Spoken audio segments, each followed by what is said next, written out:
On reste dans les quartiers sensibles. On a souvent parlé ici même de la désertification, les médecins qui s'en vont, les commerçants qui ferment boutique. C'est le cas aussi désormais des supermarchés ou des supérettes. Alors comment font, que font les habitants? Eh bien certains passent à l'initiative. Voici l'exemple d'un résident de ces cités. Il a décidé de reprendre le flambeau lui-même. Julien Pelletier, Karim Baldé. Quartier des Raguenais à Saint-Gratien, 20 km au nord de Paris. 5800 habitants et un centre commercial qui se vide de jour en jour. Dernière fermeture en date, en juillet dernier, le grand supermarché, le rideau s'est baissé du jour au lendemain.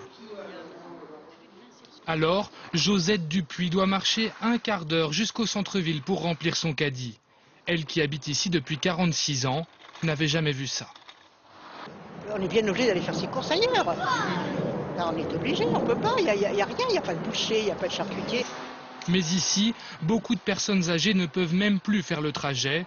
Cette situation scandalise les résidents. Mais on rapatrie tout au centre-ville. Et nous, on se sent complètement et un peu exclus. Et les gens, il y a des fois même, ils sont obligés d'être aidés par d'autres personnes. Faire une liste et donner aux jeunes pour aller ailleurs. Moi, je trouve pas ça normal. Depuis 3 mois, une pétition réclame le retour d'une supérette, en vain. Selon le député de la ville, l'ancien supermarché a fermé parce que les produits étaient vendus trop cher pour un quartier modeste. Mais ce n'est pas la seule explication.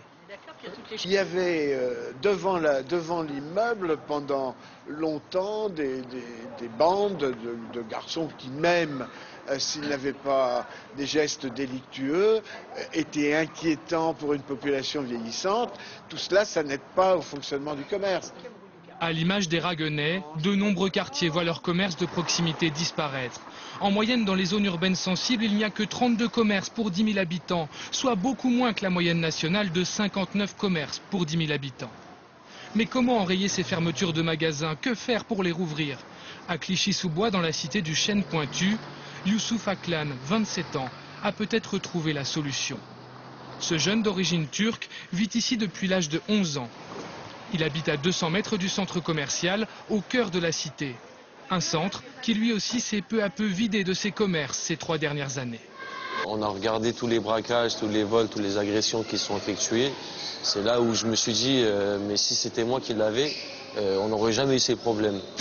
Pour 300 000 €, il rachète cette grande surface de 1500 mètres carrés qu'il rouvre en 2010 et qu'il dirige à sa façon. Des caissières aux vigiles, ses 13 employés habitent tous la cité du Chêne Pointu. Un recrutement 100% local qui lui assure la confiance des habitants et lui permet de régler ses problèmes de sécurité. Si vous allez à la police pour n'importe quoi, vous êtes quand même mal vu comme une balance en fait. Alors que là, si vous réglez ça entre vous, ça passe mieux. Et la méthode fait ses preuves. Aucun braquage, aucun incident à déplorer. Les clients reviennent et d'autres commerces avec eux. Plusieurs magasins qui s'ouvrent, qui sont assez bien, comme le magasin à côté du bricolage. Bon, quand on a un petit outil à chercher, c'est pratique, c'est juste à côté. Pour Youssouf Aklan, les affaires marchent si bien qu'il envisage désormais d'ouvrir un second magasin dans une autre cité de Seine-Saint-Denis.